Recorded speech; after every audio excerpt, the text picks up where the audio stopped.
P5 and up to P11. So I would like to highlight one more thing, that P7 and P5 are on the same line because 5 and 7 has the one common line. Similarly, P4 and P8, similarly P3 and P11 has the same line. So like P1 and P11 has the same line. So we have to repeat this arc from these centers and we are getting these points as we got the cycloid curves. And in the last, by joining these points with the help of freehand or French curve, we can obtain this curve is known as cycloid. Sometimes in the question it is also mentioned that how to draw a normal and tangent from any point on the curves. So what is normal and tangent? We know the tangent in geometric construction. We learned how to draw tangent from any point on the circles or curves. So tangent is a point on any curve. We have to draw, let's take any point on this curve and take a radius is equal to the same radius we took. So by drawing that radius it will intersect to the center line. In our case in cycloid, if we take R30, it will intersect somewhere in the center line, and just give a name as a M. By drawing a perpendicular line to our base line, we got line M and N. So we got here 2 points M and N, and by joining the point on the curve and N, and if we further extend that line, we will get the normal. That is the method how we get normal, and normal is always perpendicular to the tangent. So after drawing N,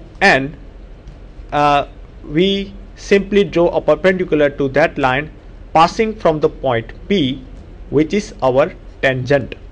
Here it is mentioned as T, and the normal and N.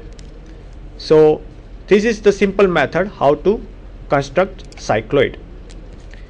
I would like to take 1 or 2 problem of involutes. We will discuss that in later. Further, in our cycloidal curves, we will discuss about epicycloid. So epicycloid by definition is a locus of point P on the circumference of a rolling circle. Same circle we discussed is called generator, which rolls without slipping or sliding. So no slipping, no sliding, but it is outside of another circle which is called directing circle. So instead of base line, instead of straight line, we have now another circle, a larger circle, bigger radius circle, on which our circle is rolling, and the same point on the circumference, if we roll the circle without slipping or sliding, that curve will generate epicycloid. So outside that circle is the key word, outside, because in the next we will see what is epicycloid or hypocycloid. So first we will discuss epicycloid. Let us see how to construct epicycloid. So epicycloid is a circle, larger circle, and the generated circle will roll outside the base circle, or say generator circle. So this circle is called directing circle, and it will give us a shape like this. like this way, or say depends on the radius. So we will be given two radius. The one will be directing circle and another will be the generating circle. So one by one we will discuss how to use this radius and how to construct epicycloid. So epicycloid is nothing but is the path traced out by a point P on the edge of a circle of a radius or rolling on the outer side of the circle B. So as we seen, it is given one radius which is the directing radius and the another radius which will be the generating radius. So small a and small b will be given. Here we have example of epicycloid. Here is the baseline, so that is the directing circle line. So from baseline the roller is rolling, and the same method we use to get the cycloid. We start with the same step by dividing the circle into 12 equal parts. So let's become familiar with the parameters of the epicycloid term. So epicycloid will give us this curve that will be called epicycloid. Here we have the blue highlighted line as a baseline, and the generating circle will be our rolling circle. So cycloid is called epicycloid when the generating circle rolls another circle outside. Let us take another problem of how to construct epicycloid. So there will be two radius given. The first radius is 20. Let's say a small r is 20 mm and the directing circle radius is given as a 75. So let's start with the O as a center and draw an arc to represent a locus of that circle. So locus of the center. So let's do a first arc to represent the locus of the center. Now give it a name as a P and Q. Here I would like to add one more thing, that to draw a circle, this circle is going to turn in this direction. So we need to find out the angle first, the angle of which the arc PQ will make. So we need to find out first the angle between the P and Q, so that we can know how we can generate this arc. So to draw this arc, let's find out the angle, and the angle is represented by this equation. It is small r upon capital R multiplied by 360 degree. So if we are given small radius as 20 and large radius as 75, so it will be 20 divided by 75 into 360, so it will come 96 degree in our case. So here is a 96 degree, as we know in the arc will generate. So with the help of this angle, let us draw an arc and give it name as a PQ. So the same steps, divide the arc PQ into 12 equal parts and name them as a 1 dash, 2 dash, 3 dash, 4 dash, 5 dash, and same as 12 dash. So this is the first step, because we got the circle and we are going to divide circle into 12 parts and also the arc into the 12 parts. The next step is to join O1 dash. So draw the same arcs to produce the locus of center. So we are from keeping the point of compass on O, draw a parallel arcs from the each and every points on the circle as we drawn on the cycloid.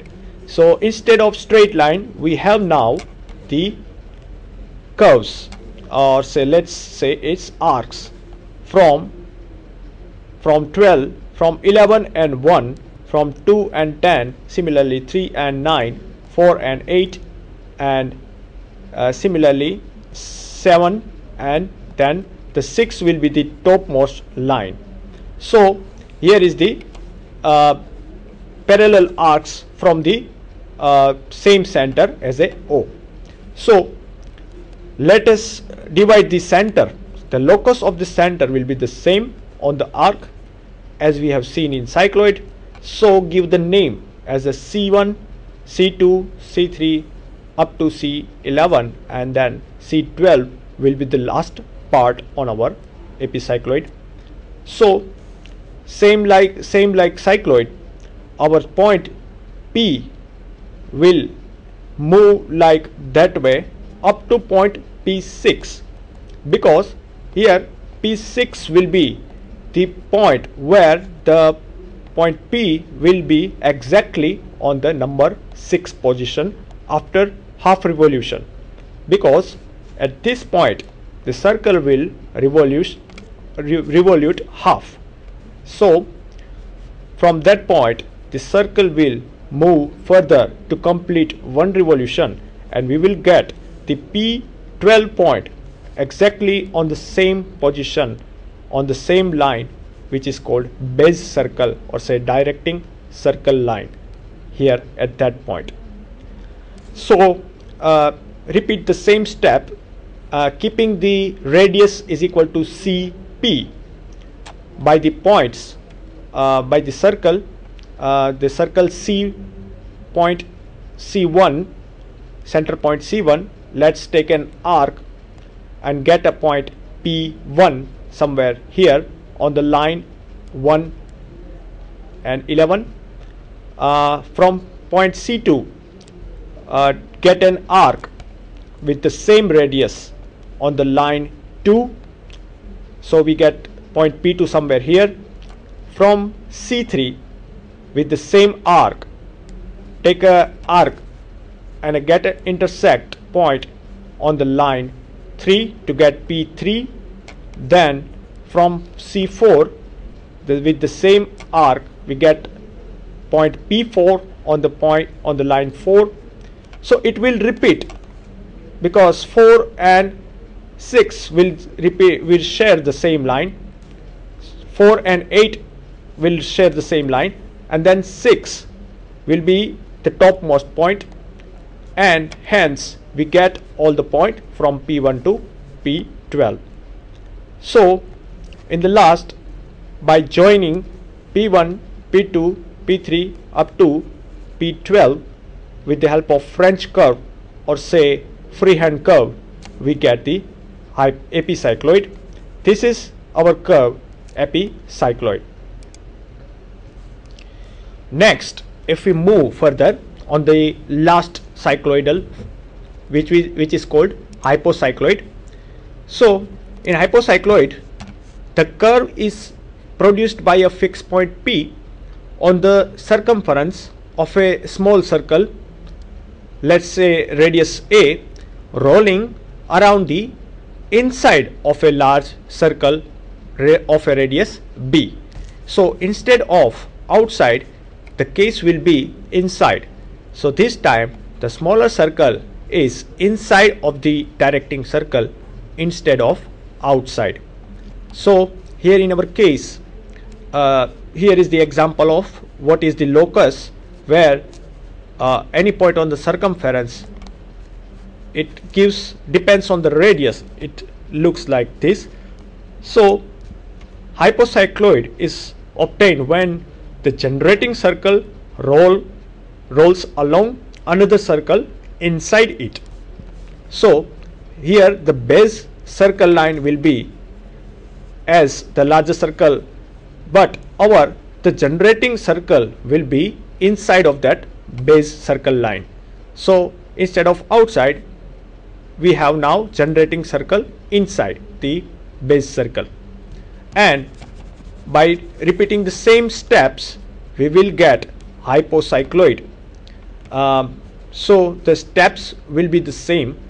The only difference will be the curves will be inside curve instead of outside curve.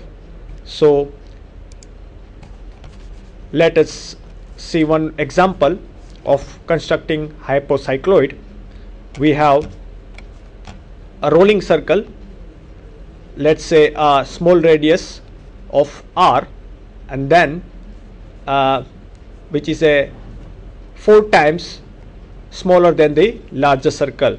So let's say it's 12, larger circle radius 12 and smaller circles radius 4. So by repeating the same equation, which is 360 into small r divided by the larger circle radius, which is capital R, we got the equation and we got the angle as 120 degree. So for to construct our hypocycloid, we got the angle as 120 degree. So we got the same steps. We have to divide this circle into 12 equal parts. Then we have to trace the center point, the locus of the center points, and dividing them into the 12 parts. Also the giving name as a from C1, C2.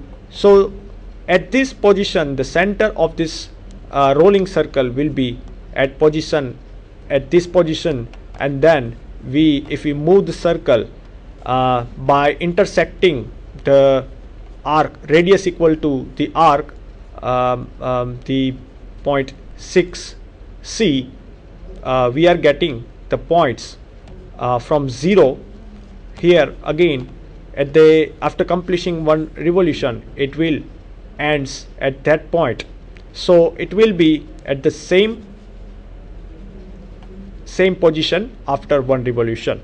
So instead of the exterior arc curve, we will get interior curve, and it will be looks like this, and that is called hypocycloid. So here is one more example.